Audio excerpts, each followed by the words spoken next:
Isabella and I had been married for quite a while, long enough to earn the kind of money that allows you to finally buy everything you've always wanted. There were no kids in our plan, and frankly, we didn't focus much on it. I had bigger dreams, dreams that didn't involve diapers or school runs. For years, I poured my heart into building my own business. I worked relentlessly and finally saw the fruits of my labor. I started my own company, hired a team, built a reputation, crafted the right advertisements, and earned the trust of our clients. My story began and ended within the four walls of my office. It was here that I found myself searching for an assistant, someone to take care of all those little tasks that piled up, the ones I just couldn't find the time for. Then one day, she walked into my office, a girl, quiet, young, and sharp. She was eager, almost desperate, to work for me. But honestly, I didn't even need to worry about the selection process. She threw herself into the job and nailed it. She was good, really good. A week or two passed, and everything seemed fine, but then out of nowhere, Harper started to change.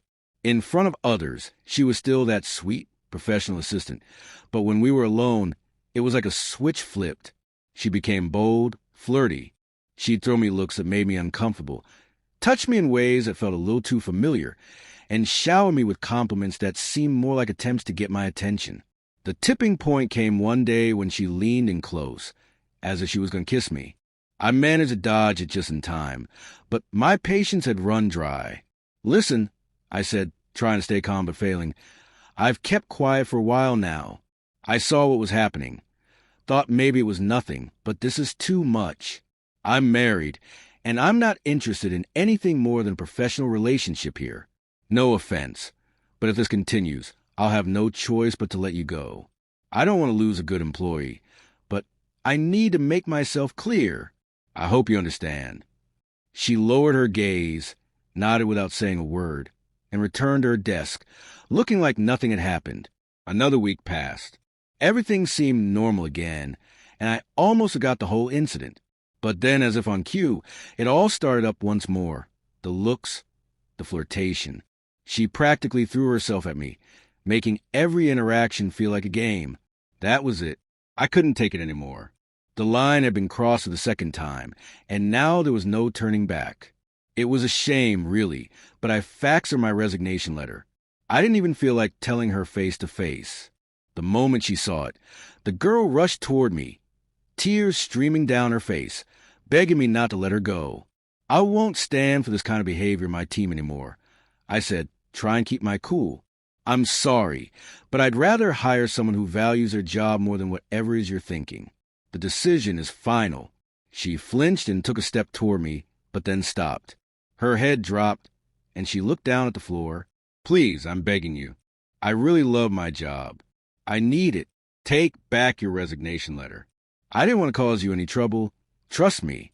I swear I have James. I love him. Your wife hired me." And then it hit me. The twist was clear as day. Isabella was behind all of it. She cried a little, plopping down on the table. "Let's dig deeper into this," I said. I sat there, half amused, watching as Harper spilled everything. She told me she used to work in a cafe where Isabella often came. That's where they met, and it was there that Isabella had offered her a hefty sum and a job, with the task of getting close to me, seducing me, and pushing me into a corner where I'd cheat. But why would she do that? I asked, genuinely confused. Harper quickly explained, her voice trembling. Apparently, the plan was that once I made a mistake, Isabella could file for divorce and claim a hefty portion of the assets. Afterward, she'd run off with her lover and the money. Harper spoke fast, her eyes wide with fear.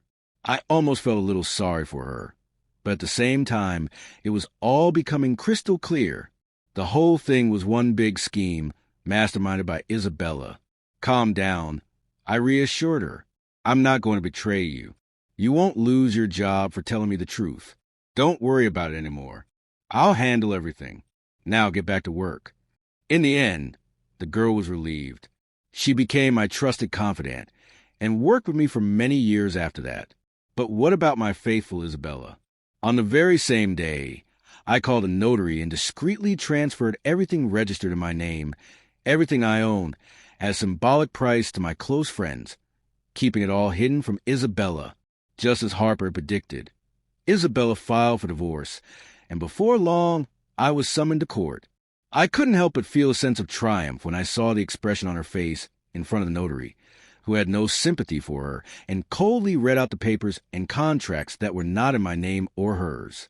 Yes, we had to divide the proceeds from the sale of the property, as well as her car and our shared apartment, but it was a fraction of what she had hoped to take from me according to her original plan. After the divorce, Isabella called me multiple times, threatening to expose everything and demanding I pay her what she believed was owed. But of course, none of that came to pass. It seemed her lover wasn't thrilled with the way things turned out either, so I'm sure my ex will have another surprise come her way soon enough.